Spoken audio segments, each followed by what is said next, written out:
Good morning, everybody, and welcome to Webinar Wednesday.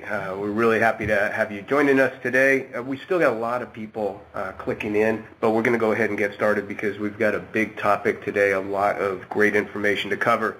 This, as you probably know, and it's probably part of the reason why you're joining us today, is a topic that is ripped from today's headlines when we talk about things like workers' comp and safety. You know, this is it always fascinates me because workers' comp is a controllable cost for employers. It's something that takes a little bit of care, a little bit of careful planning, but when done properly, there's a lot that can be done to control the costs. And of course, I've never met an employer, HR person that did not tell me that safety was either the major issue for them, for their employees, or one of the major issues. So we really hope that you'll enjoy the webinar today, get some good practical guidance out of it. Most importantly, as you probably know, anything we do here at Employers Group is an interactive process. So we hope that you will, at any moment, just type in a question in the screen there on the right side, and we will get to all your questions. If we don't get to them immediately, we will get to them within a couple of minutes. So do not hesitate to type in any questions at any time. Our featured speaker today is a name and probably a voice that is very familiar to many of our members at Employers Group. Mr. Joe Stevens is the president of Bridge Safety Consultants and has been a good friend of Employers Group for many, many years and has worked with quite a few of our clients. I think you'll really enjoy learning from Joe and hearing what he has to say. And don't hesitate to reach out to Joe directly as follow-up to anything that he has to say once we're done. Remember that, as Stephen mentioned, HRCI credit is available for anyone needing that, which we'll send out afterwards. We do have everybody on mute, but just type the questions in and we'll be sure to get to you. And enjoy the program. And I'm going to turn it over now to Joe Stevens. Good morning, everyone. I see a lot of familiar names attending, and so it's a pleasure to have you with us. I think the right place to start is with the goals of the presentation. So let me just run those down. And we all have in our past someone that we left behind, and I thought to make the presentation more personal, I'd show you the one I left behind. This lovely lady is from Cuba.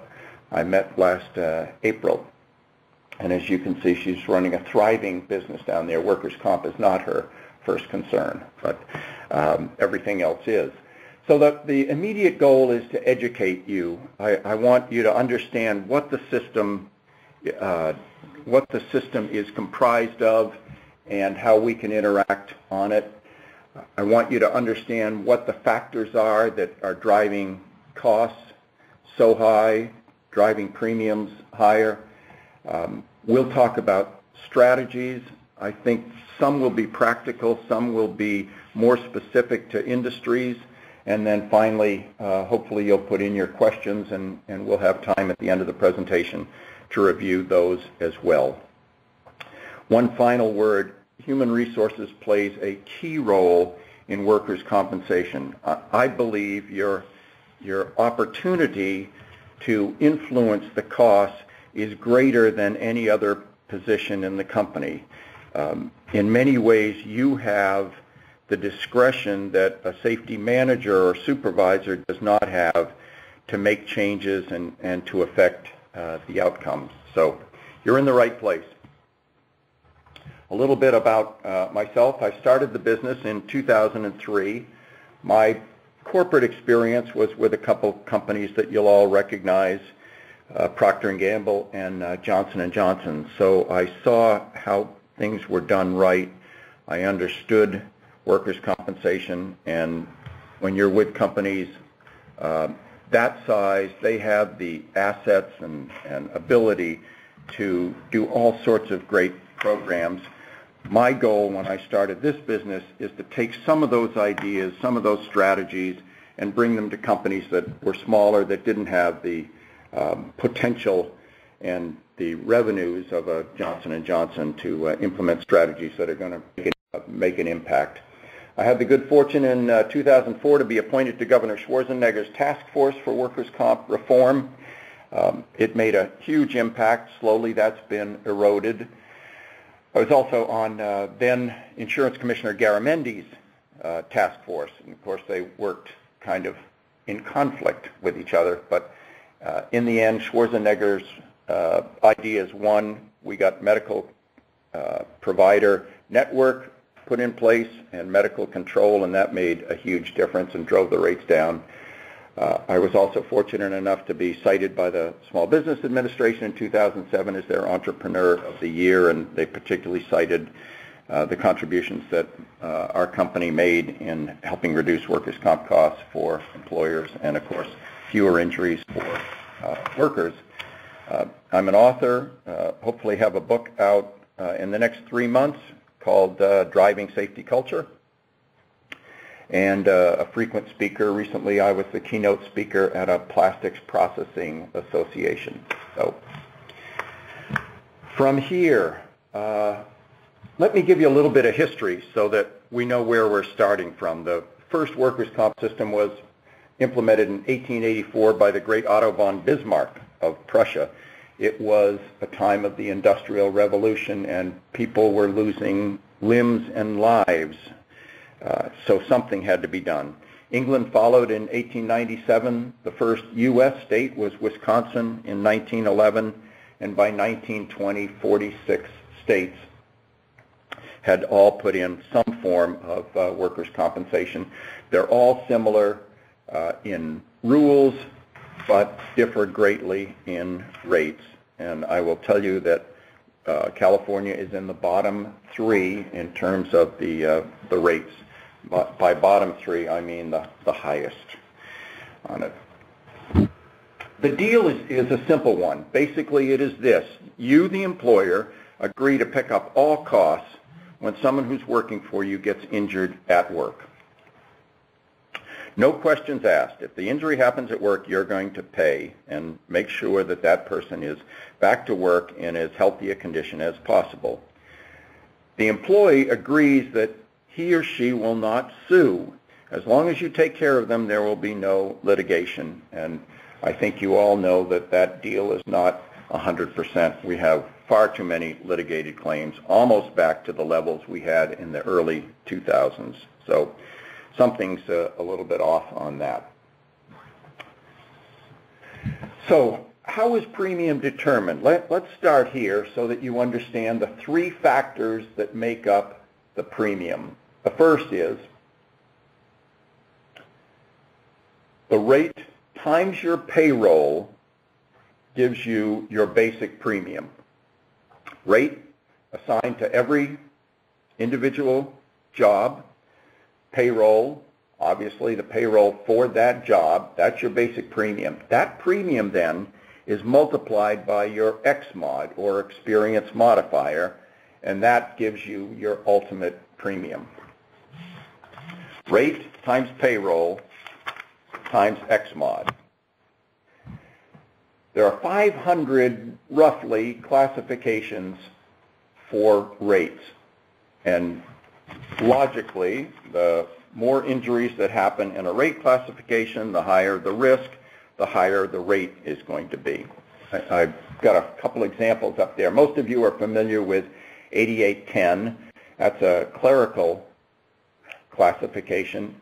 For that, the insurance carriers charge 55 cents per $100 of payroll. Now, I should add in here that all carriers have the opportunity to massage these basic rates, and most of them do massage them, and they're only massaged in one direction, and you can probably guess what direction that is. So 55 cents per $100 of payroll. By the way, they're always expressed per $100 of payroll when you look at any rate. So 55 cents per $100 of payroll for clerical. Rate 3066 is metal fabrication. The employer pays $6.56 as a starting rate for metal fabrication. Another example, the 3110 is a foundry. So you can see that's almost double metal fabrication. $12.98 is the rate there.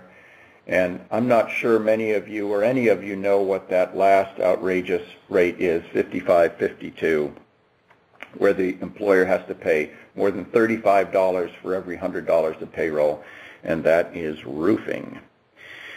There's only one category, one classification in California that is higher than roofing, and that is jockey.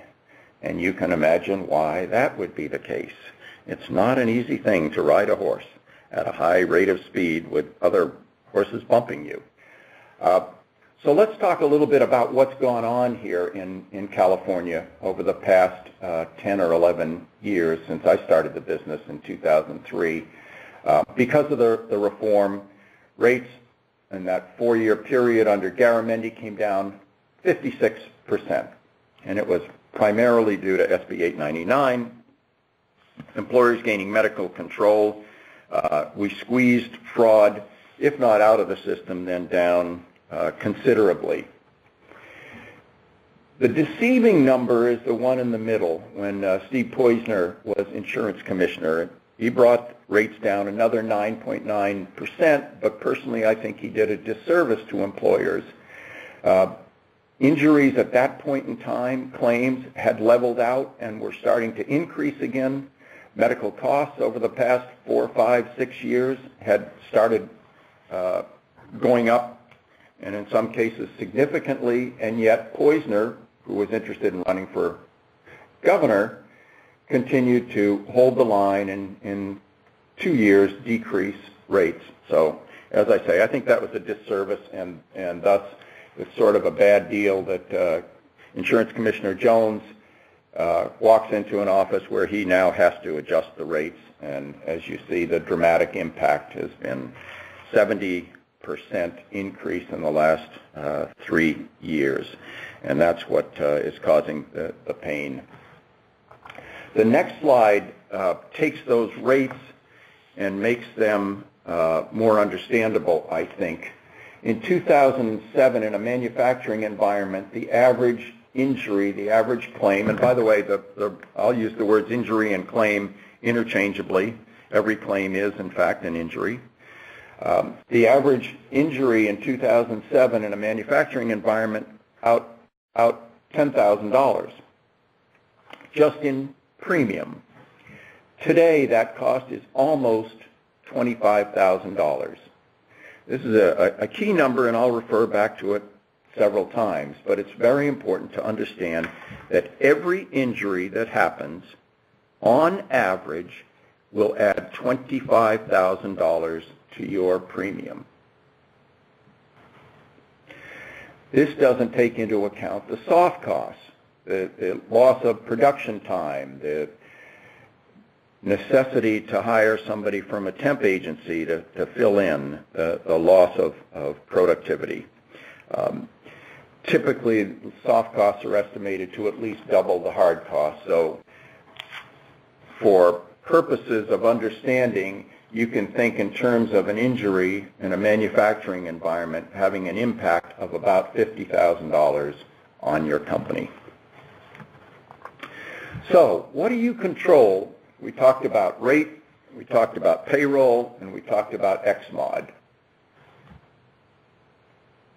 You don't control rate, you don't control payroll, you do control experience modifier. The XMOD is the one determinant that is in your hands and that you must control if you're going to control rates.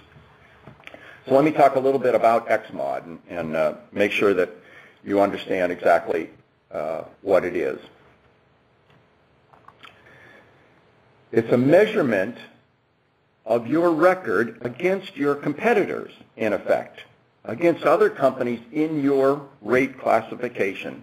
So if your injury record for that 3-year period is average, your mod is 1.00.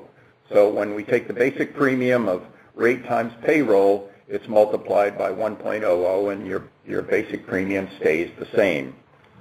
It changes, though, depending on your experience. It's a 3-year rolling average. There's a gap of about 18 months. So what you do today isn't going to show up for 18 months or 2 years in your actual X-mod. But it looks at a 3-year period. I often hear employers say, yeah, my mod's high, but, you know, we had a year there where we had a couple of bad injuries, or, you know, last year was tough and we had one guy who had a serious injury. It's a 3-year look at your experience. So if your mod's 125, that means for that 3-year period that's being looked at, you were 25% higher in your injury ratio than a company with a 1.00 mod. Thing to keep in mind is that frequency matters more than severity. A company with two claims total, both major, maybe totaling $300,000 in losses, pays less than a company with 7, 8, 9 injuries that are all minor, where the total payout is $50,000. The thinking is this. The Workers' Comp Insurance Rating Bureau and Workers' Comp in California knows from history that 1 in every 4.5 injuries is going to be a significant serious injury. So that's what they base this on. So if you've had only 2 claims and they're both serious, you're unlucky. If you've had 7, 8, 9 claims and they're all minor, you're lucky and you're going to be penalized for it. So frequency is what you have to look at. You've got to eliminate every possible claim in order to control your costs. Every claim adds points. If you went 3 years, that 3-year period they're looking at, with 0 injuries, your mod would be somewhere in the 45 to 55 range. So you would be significantly under. Every claim that happens adds points to that, and then you have to carry that for a full 3-year period. Yeah, one more, Stephen. So every claim adds points, and it adds points for 3 full years.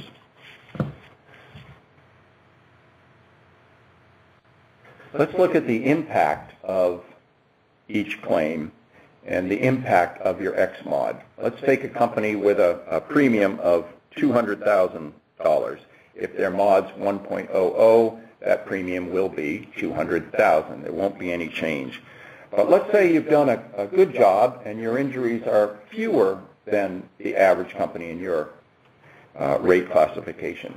Your mod will be adjusted down, and obviously this varies. It can, again, go all the way down to 0.45 if you have no injuries, but 0.75 is a good job. So your basic premium is multiplied by 0.75, thus your premium is $150,000, and you've saved the company $50,000 just in basic premium. And again, remember, soft costs probably double that amount. On the other hand, if your injury record is higher than average, your mod gets adjusted up. In this case, the company has a 1.50 mod, so your basic premium is multiplied by 1.5, and the premium is $300,000. Keep in mind, the insurance hasn't changed a bit. There's absolutely nothing more that company with a 1.5 mod is getting than the company with a 0.75 mod, and yet their premium is twice as much. The question I like to ask to bring it home and make it real world is, let's say you're the company with the 1.5 mod and you're paying $100,000 more than if you were average. How many additional sales have to be made by your company to make up $100,000 in bottom line profits? I mean, if your profit margin is 10%, that means $1 million extra in sales just to balance out that extra $100,000 that you've lost in profits. So it's really the reason why it's so important to control costs, because you've got to make up for it some way, and it's crazy that a little carelessness or not paying attention or not putting in policies and action items that can reduce injuries can have this kind of impact on your company. So keep that in mind if you would. To me, there are two numbers that drive our business and need to drive yours. And the first is 25,000. As we mentioned, that's every injury adds points to your mod, and that's about the average in a manufacturing environment that gets added to your premium, and soft costs double this amount. The second number is really relevant, and to me this is the opportunity. Second number is good news. 90% of injuries are avoidable. That's as classified by the Workers' Comp Insurance Rating Bureau. 90% is your target market. Only 10% of injuries are unavoidable, whether they're acts of God or collapse in the warehouse or something that can't be avoided. 90% of them can. 90% of injuries and claims are the result of behavior. And there are three kinds of behavior we're going to look at: unsafe, careless, and fraudulent. But the key is that it's safety culture that determines behavior. Another way of saying behavior is the safety culture of the organization. Hey, Joe, as you move into this also, I just want to take a look back on one thing. I read a lot of our participants today have employees in other states too, beyond California. Looking at the way X-mods are calculated, the way workers' comp rates are trending, what are we seeing California versus other states? Yeah, California's rates are going up faster than almost any other state. There's been a lot of work done across the country and in other states to control the cost. And I think California also had that political situation where when other states were increasing slightly, California was still trying to push them down a little bit for political expediency. So the rates in the last 3 years in California outpace any other state in the country.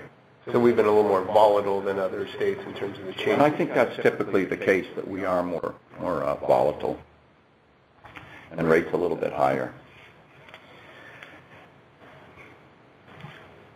Behavior is what we're after. That's our target. When you look at the injuries that have happened in your company, they'll fall into one of three categories: risky, unsafe, or careless. People just not thinking, doing something without stopping to consider the safety considerations, and of course fraudulent. And I include in fraudulent exaggerated claims, claims that may have started out legitimately but then get milked, somebody that goes on disability when they really would be capable of going back to work. Initially we squeezed a lot of fraud out of the system, but it's crept back in, and we're seeing more litigated claims and more questionable claims in the last 2 or 3 years than we did previously. So that's our area. I want to make sure that I'm clear on the distinction between safety culture and traditional safety, and that nobody thinks I'm advocating replacing traditional safety with an emphasis on safety culture. Traditional safety is a clean workplace where you don't have hazards, where you're in full OSHA compliance, your IIPP is up to date, where you provide excellent job training and safety training, and you do all the basics. What I see in too many cases is companies thinking that this is in fact a good, strong safety program, and I want to be clear that it is not. This is the foundation to a great safety program, but everybody provides this. And everybody says safety's number one around here. Got to be safe. Nothing's more important to us. But if everybody says it, it really falls on deaf ears. It's your actions that will make the difference. So provide all these things, but don't think that you've got a strong safety program as a result. What you have is a strong foundation to safety, and you can build on that. Without the foundation, safety culture is never going to be in your company. You can't step around this. You can't replace this. You can't pretend that these aren't necessary as long as you get through to the behavior. All these have to be in place. So think of them as the foundation and the platform for safety culture. But then remember that only 10% of injuries are because of hazards or unavoidable instances. 90% is in our control. So what's a strong safety culture look like? What are the components of a strong safety culture? The number one, the most important, is that you get your workers, the people that are involved in jobs for you, to take responsibility. It is a huge challenge, but it is the number one goal that we all have. If we can get our folks to take responsibility on for being safe, the situation turns around, and that's how we get companies with XMODs in the 50s and 60s. A strong safety culture looks at injuries as the exception. Everyone needs to be looked at seriously. They don't expect to have injuries, and when they happen, they want to know how it happened, why it happened, and how it can be avoided in the future. The third determinant that I see in companies with strong safety culture is that the workers take pride in their performance. They feel good about the job that they're doing and how they're always wearing their PPE and performing their jobs in the safest possible manner. And then the fourth one is sometimes overlooked, but it goes to management credibility. The company needs to, the workers for the company need to believe that management really has a commitment to them. And management can do that in lots of ways. The one that comes to mind immediately is when a hazard is reported, is it taken care of right away? Or is it left? And we had a client that we recently had to resign from for just that reason. But every month we came in and did a walkthrough, and then in the safety awards meetings, we'd mention what we'd found, and management promised to correct it, and then it went uncorrected month after month. Credibility goes out the window, and it's a kind of an odd thing. You might think if management doesn't care about safety, then the workers have to step up and care more about it, but it doesn't work that way. Human nature being what it is, if management doesn't care about safety, then workers seem to take a much more relaxed view of safety. So one of the keys, they must believe that management is committed to their safety. Before I run down the 6 components that I think make up a strong safety culture, the actions that you can take, let me just describe our business for you. We look at companies, we start with a safety culture audit. We then provide strategies, recommendations, ideas, things that might work, that have worked in other companies. And in most cases, we design and run a safety achievement program as well. So some of these will all be done in a safety achievement program, monthly meetings. But to me, these are the 6 components of an effective safety program that impacts and positively affects the safety culture of an organization. The first is accountability. It starts by you letting the people that work for you know what's expected of them. We all want 0 injuries. It's probably not realistic if you've had 20 the previous year. It is realistic if you've had 3, 4, 5, 6, 7.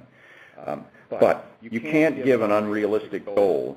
I like to break it down into months, because then you can say the goal this month is 0 injuries. Even if you've had 20 injuries, you know you're not going to have that for the year. You can have it for every individual month. But I want workers to be accountable. I want them to know what the goals are, and I want you to post what the results are. They want to know. If you said, here's our goal, and they achieve it, they then need to know they achieved it and get recognized for it. And so the second component is recognition. We all like to be recognized when we accomplish something. And I think sometimes we think the folks that work for us, the folks with the toughest job, don't need that. We're not right when we think that. Recognition is huge. A big part of our programs is bringing folks to the front of the room, applauding their efforts, citing them, letting everybody know what they have done, whether it's a safety suggestion, whether it's 2 years with the company without an injury, whatever the contribution is, being part of a department that has no injuries. Recognition is huge. The third component is motivation. Sometimes we make the mistake of thinking we're the only ones that are motivated, or salespeople are the only ones that are motivated, and the reality is everybody's motivated in one way or another, or can be motivated in one way or another. In our programs, we have awards for achievement, and those awards can be motivational. The woman pictured won an award for making 2 safety suggestions and for having a full year with no injuries whatsoever. She then is motivated to continue that, as are the other folks that work. This happened to be the Hilton LAX Hotel, as are the other folks that work there. So don't overlook motivation. I can talk offline with you about specifics of an achievement program and what I think are reasonable prizes and awards to motivate people without breaking your budget. The fourth component is one that's often overlooked, and that's appreciation. How do you show appreciation to the folks that are doing the most difficult jobs? How do you let them know that you're aware of the job that they're doing and that you really appreciate the fact that they're not only doing it well, but that they're doing it safely? So I always want to build in some form of appreciation. On our programs, we recommend that a senior manager, whether it's in finance or operations or the ultimate CEO or president, attend every safety awards meeting. Shake hands, thank the people, speak out, let them know that you know what a great job they're doing. Be visible. Show that appreciation, and it makes a huge difference. The fifth component is teamwork. So not only do I like to recognize individuals, I want to recognize teams and departments. The more you can get folks to work together, to look out for each other, the better the results are going to be. Peer pressure, and this won't be a newsflash to any of you, peer pressure is a huge factor in a manufacturing environment, or in most environments. It can be negative with a couple of bad apples, or it can be positive. So the more you can do to encourage teamwork, to reward teams, to reward departments, to cite them, to make them understand that there's more than just an individual at work here. Maybe one guy cleans up a spill that he sees so nobody slips on it, or somebody else reminds somebody to wear their glasses or put a seat belt when they're driving a forklift. All those little things add up, and when it's the workers doing it, then you effectively transferred that responsibility that we talked about. When you get that, you're on the right road. And then the final component is engagement. And to me, that is not only the most important, it's also the most difficult. I'm going to give you 10 seconds of dead air space to think about how do you engage people that work for you in your safety program.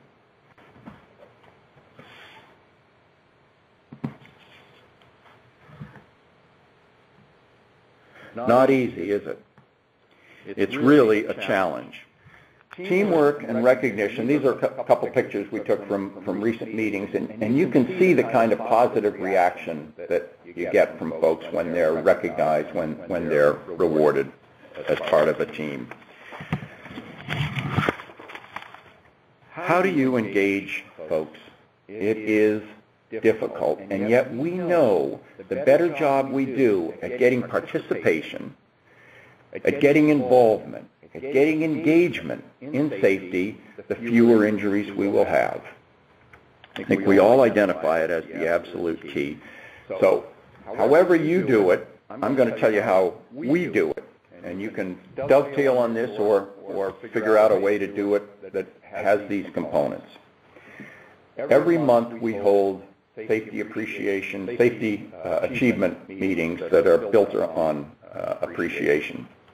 The first part of the meeting is a safety topic.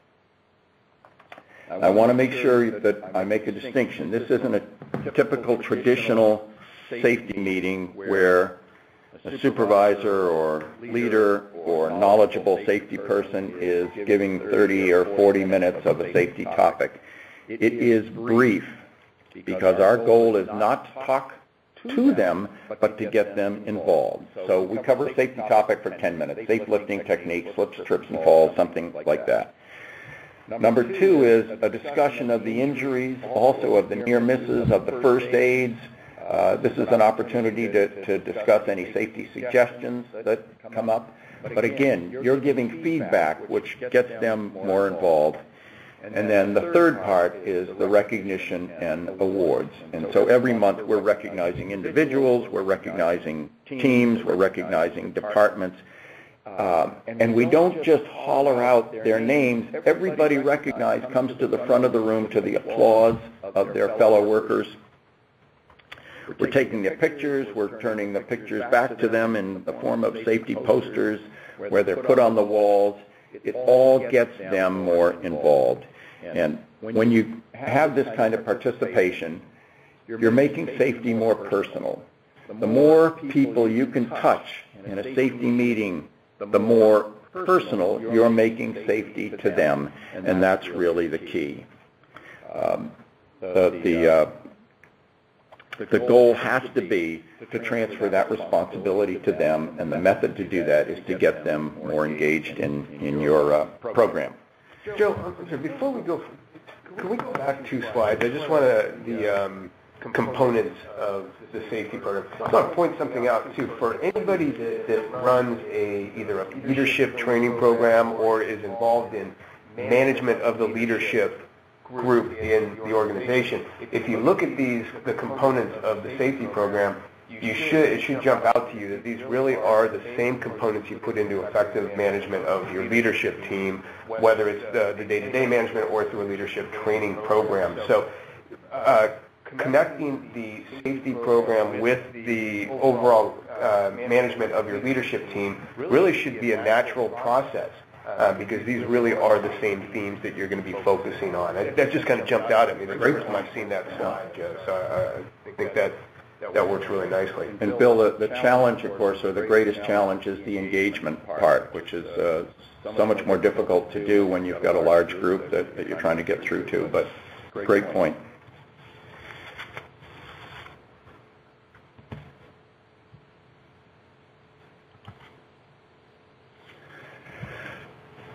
To me, your guiding principles are pretty simple.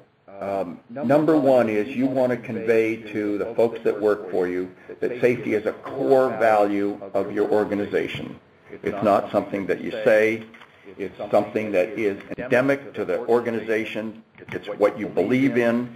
It's one of those components that make the company a great company. It's a core value, and I think that's an expression that you can use over and over again when you talk to people in the company and outside the company.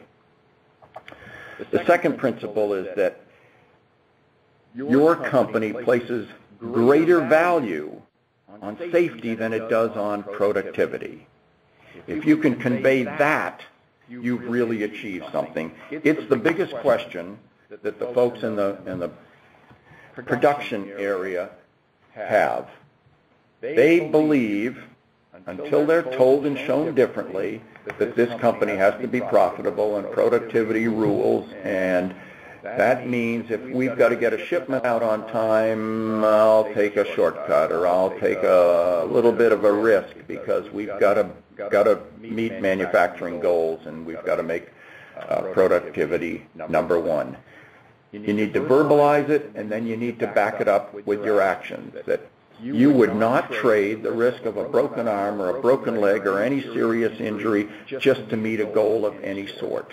That yes, you have to be profitable, of course, to stay in business, and yes, productivity and quality and timeliness are all important, but nothing is as important as their safety, and you will never put them in a position of being scolded or to their detriment in any way if they have to shut down a line rather than reach around a machine guard. That safety is number one in the company. And then the third guiding principle is that every injury is taken very seriously. Every injury requires a spotlight, discussion. How could it have been prevented? How did it happen? How could it have been prevented? And when you do that, people know that they can't just take careless risks, because it is going to be brought up. It is going to be discussed. I recommend discussing it in front of the whole group on a regular basis, on a monthly basis. Every injury has to be taken as a serious flaw that needs to be corrected and, if possible, eliminated in the future. So I hope that I've made the point that behavior and safety culture are the driving factors for your workers' comp costs, and that if you focus on that 90% of behavior, you can have a huge impact on your company. A couple of examples I wanted to bring up. A poultry company with an X-mod of 2.73. So think of that, paying 3 times as much as an average company in their business and putting them at a tremendous competitive disadvantage. Dedicated themselves to changing the culture of the company, did everything possible, and in 5 years their mod went from 273 to 0.73.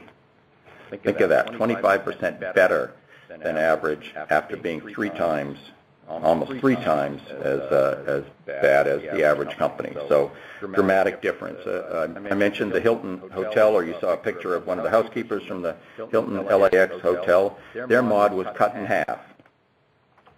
They started having monthly meetings where the housekeepers got involved. We created a program of bowling for safety, where every safe team picked a representative and she bowled, and we had the pins all labeled with dollars that they could win. It engaged them. It involved them. It was also fun and a blast, and they looked forward to the meetings every month. Again, it made it so much more personal, and their workers' comp rates went down by 50%. And then the final example I'll mention to you was a really difficult challenge, a meat packer in Vernon with a mod consistently between 1.60 and 1.80. Couldn't seem to get it down until they effectively conveyed to the people that worked for them that, yeah, they had productivity goals, but none matched the importance of safety. And the meat packer now has a X-mod under 80 and a tremendous savings. I mean, with that rate class, they were paying over $2 million, and they are now under $1 million. So it can be done. Won't be done overnight because of the way X-mods are calculated with that 18-month window in there. But if you don't start now, when are you going to start? So in addition to the safety culture, I wanted to give you some tactics, some things that you can do besides addressing the safety culture of your organization.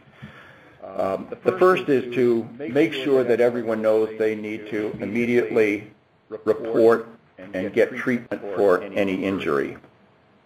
Really important that you impress that on them. The serious, for really 2 reasons. The seriousness of an injury, like a cut, can lead to an infection, so you want to know about it immediately. I always tell the folks that the sooner we know about it, the sooner we can take care of you, and maybe we keep it to a first aid and you don't have to lose any time away from work.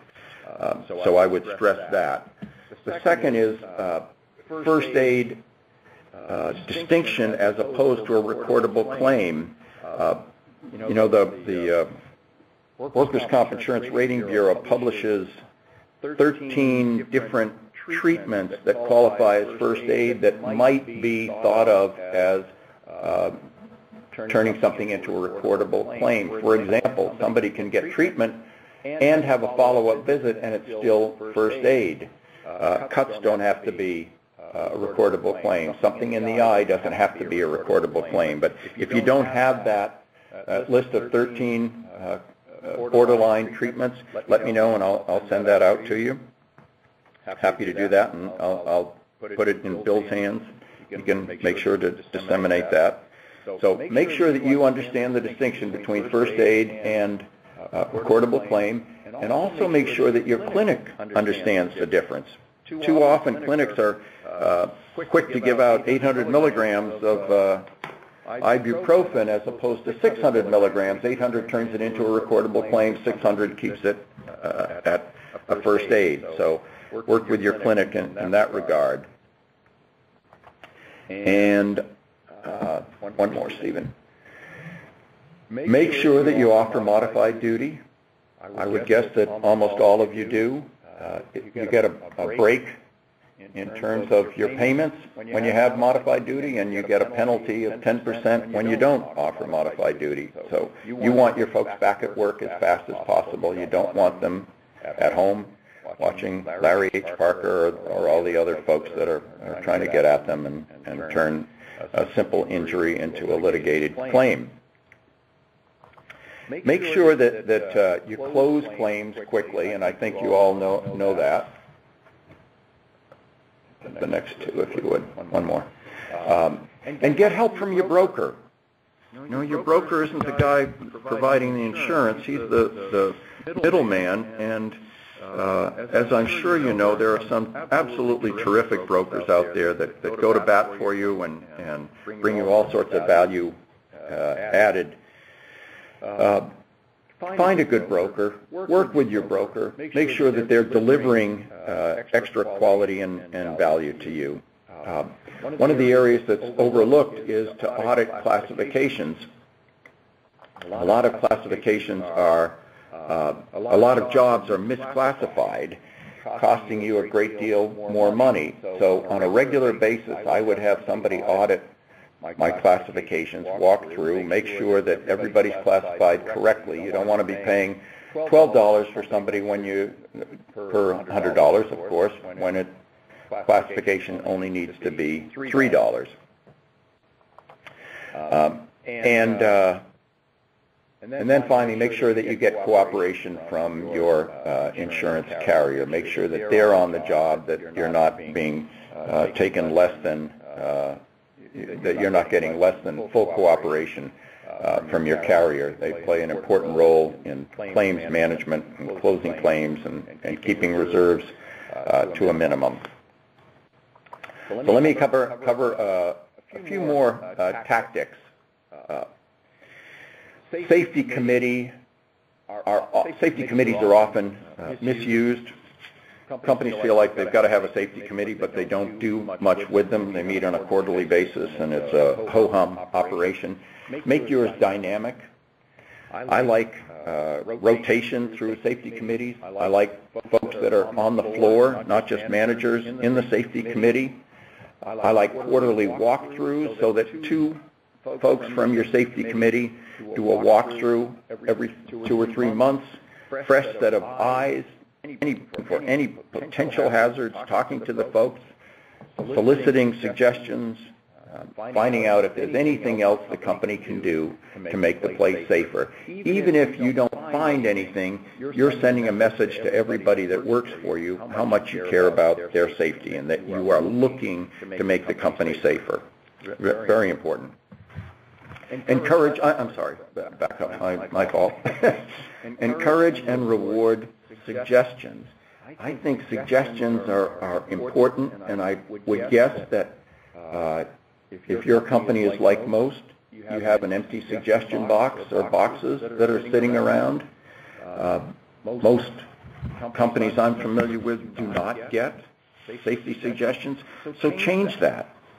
Offer a reward, whether it's $25 or $50 or recognition in a meeting or publication in your newsletter.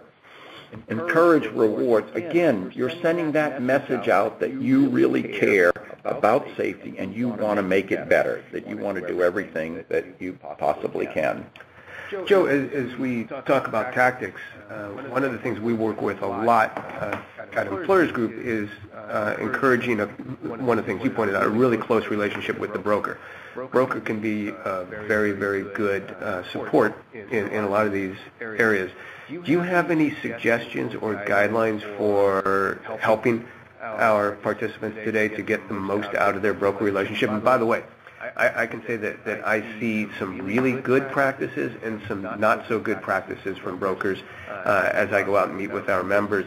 Some brokers are very, very involved and engaged. Others are not. If your broker is not engaged in this, this is one thing I can tell you, and I may have told some of our participants this in the past. Really get a hold of them and put their feet to the fire. They probably have more than they're telling you at this point, and you just need to ask or demand. But Joe, if you have any suggestions you could share with our participants today. No, Bill, I think you've hit on it, that the broker should be your partner in workers' compensation and doing everything they can for you. I agree with everything that you said. Hold their feet to the fire if necessary, but they have resources that companies don't have. Encourage them to bring those resources to you and help you out on that. And once you find a great broker, no need to be shopping rates every month. That broker can shop rates for you. If you trust him and believe in him or her, then work with them and make sure that they're doing right by you on a continuing basis. One of the suggestions I have, too, I'm always surprised when I talk to HR and to finance, how many people don't know their XMOD. And it may not be right under your line of responsibility, but be aware of this since safety is such an important part to the organization and it is something that impacts the bottom line. I think it's really important, if you are not aware at this point of your XMOD, do make an effort to find out about that as quickly as possible and try to get involved in helping to control that. Yep, and your broker knows in advance what your mod's going to be. Most of them can project your mod. So make sure they know that you're interested, that you understand XMod and you understand the impact on your company, and have the broker share with you in advance what your XMod's looking like, and helping you with all these actions that we talked about to keep the mod as low as possible. Another area that is a little bit more sensitive, but something we've seen a lot of in California, we've got plenty of cases that we hear about all the time. If you listen to talk radio, you hear about this type of stuff a lot, is fraud on the workers' comp side. Obviously, delicate issue, but do you have any suggestions or any insights on how employers can be on guard to protect against fraud?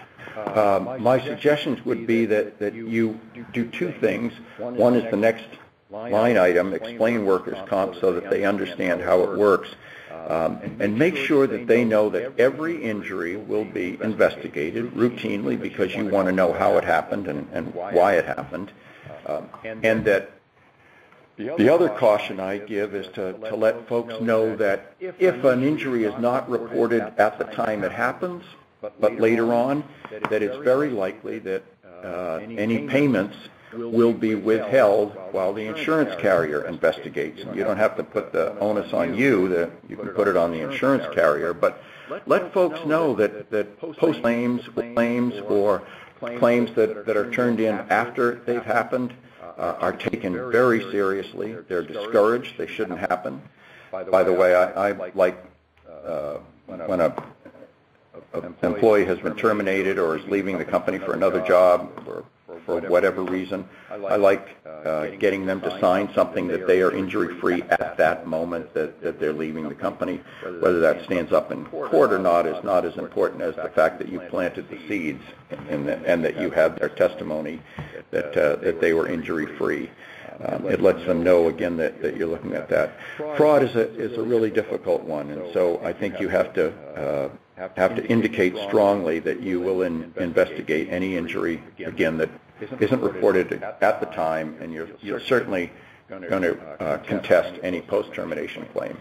Well, one other thought too, and I know this will elicit some groans from everybody in HR, but one of the more sensitive parts of the entire workers' comp process is the return to work process. And when you're dealing with that, you have to have a very, very good understanding of what the duties and responsibilities are relative to OSHA requirements and ADA issues. So do make sure that your job descriptions are up to date and have this information included in them so that when somebody is coming back from either workers' comp leave or, of course, any kind of leave, that you really know what you are considering in terms of granting the return to work. Good point.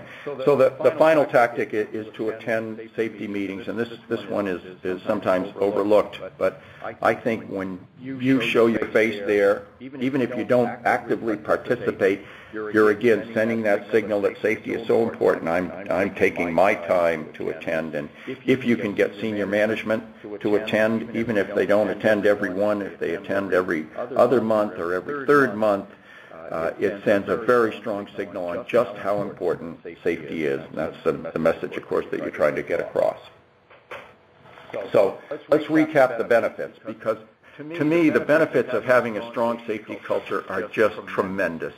You will be a much better company. Companies that have mods in the 60s and 70s are often great companies. I've never known a terrific company that didn't also have a terrific safety culture. Recently there was a book out, The Power of Habit, and one of the chapters in the book cited Alcoa Aluminum and how a new CEO came in, and when he addressed the board of directors for the first time, when they asked him what his focus was going to be, he said safety, and they didn't understand why that would be the case. The company had been losing revenue, and sales had been decreasing, and the answer that Mr. McNeil gave was, if we focus on safety and we convince everybody that works for us that nothing is a higher priority than their safety, productivity will increase and everything will flow from that. And as it turns out, Mr. McNeil was correct. Alcoa had a tremendous rebound and went forward from there. So a strong safety program can serve as the foundation to a strong company. The first benefit that's obvious is the profit from savings on it. If you can decrease 2 injuries in your company and save $50,000 off the premium and probably double that in soft costs, think of the contribution that you have just made. $100,000 in savings is probably $1 million in sales, and it's not easy, but you can decrease injuries. I have never seen a situation where injuries couldn't go down, and in most cases they do go down. 40 and 50% decrease in the first year is not unrealistic. If you do all these things right and focus on safety, you can cut injuries in half. The second is, maybe the most important, you will have fewer injured workers, and isn't that a wonderful thing? Fewer people that will suffer careless injuries, needless injuries. Some of the situations I see out there are terrible, and they're almost all because somebody was careless or took a risk that didn't need to be taken. The third is you'll have fewer litigated claims, and isn't that a wonderful thing?